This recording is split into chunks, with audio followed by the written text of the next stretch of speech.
Joe doing diplomacy with the Chinese government, and Hunter kept finding himself in the middle of more business acquisitions, also with the Chinese government.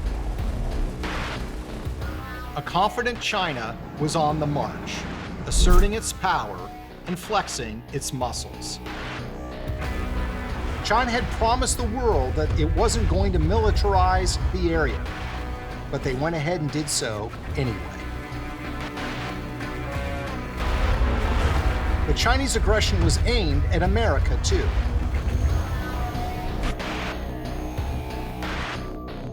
China's military has attacked major U.S. companies in a computer war that kills American jobs. More than 21 million Americans had personal information stolen from government files in a data breach that was 6 times as large as originally disclosed. The information was hacked from the Office of Personnel Management, or OPM, which said today it is highly likely that anyone who went through background checks to apply for a government position since 2000 was affected.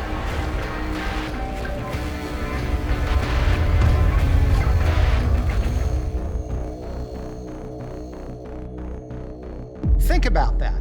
The Chinese government had hacked an American government website and taken information from millions of American government workers. Highly sensitive private information. It was a crime taken very seriously by our federal government. And what was Hunter Biden doing? He was looking for more commercial deals with the Chinese. Another one of Hunter Biden's businesses was called Rosemont Realty.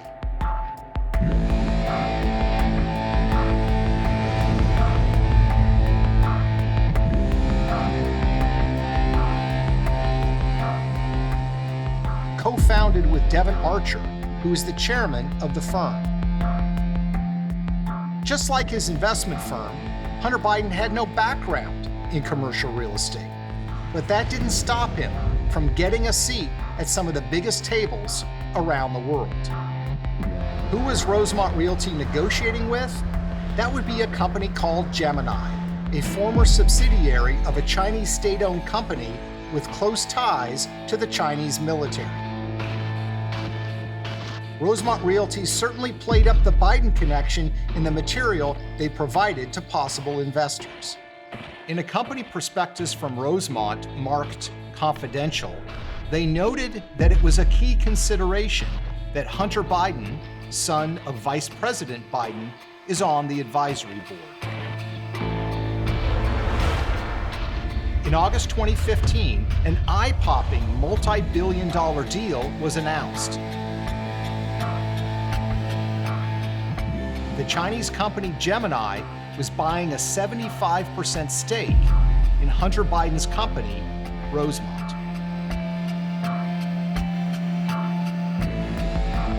So who exactly is this second Chinese business partner of the Biden family? Gemini's parent company, Sino-Ocean Land,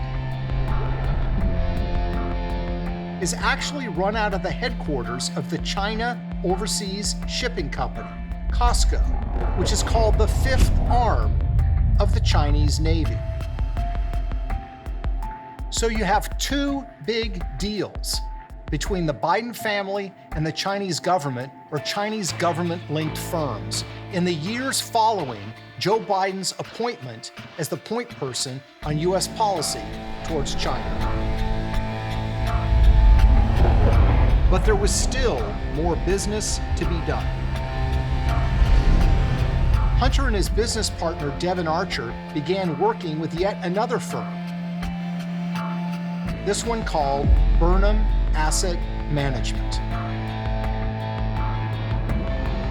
Out of an office in New York City, they worked to line up more deals with Chinese companies, many of them mysterious and with murky ties to the Chinese government. One of the companies was called Kirin Global Enterprise Limited, a mysterious investment vehicle run by Larry Li and Guo Jinfang. Very little is known about Kirin other than the fact that they invest heavily in mainland Chinese infrastructure. A Another Chinese firm the Bidens wanted to partner with is called Harvest Global Investments.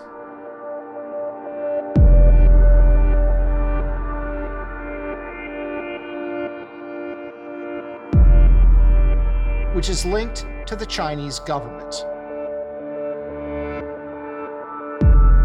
How much money did the Biden family make from these deals? How deep do their ties to the Chinese government run? We can't know for sure, but consider this.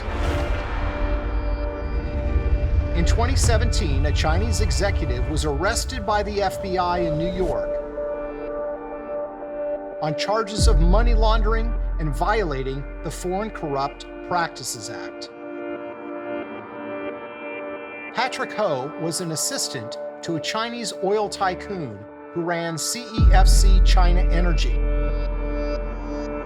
which had strong ties to the Chinese military. When Ho was arrested, one of the first calls he made was to James Biden, Joe's brother. When asked by the New York Times about the call, James Biden says that Ho was actually calling to get Hunter Biden's phone number. Patrick Ho was charged and convicted and went to jail for those charges. Why exactly was he calling Hunter Biden? What sort of help was he expecting? We don't know the answers to those questions, but what we do know is that the Bidens have cultivated very close relationships with members of the Chinese elite, and some of those relationships would be very hard to defend.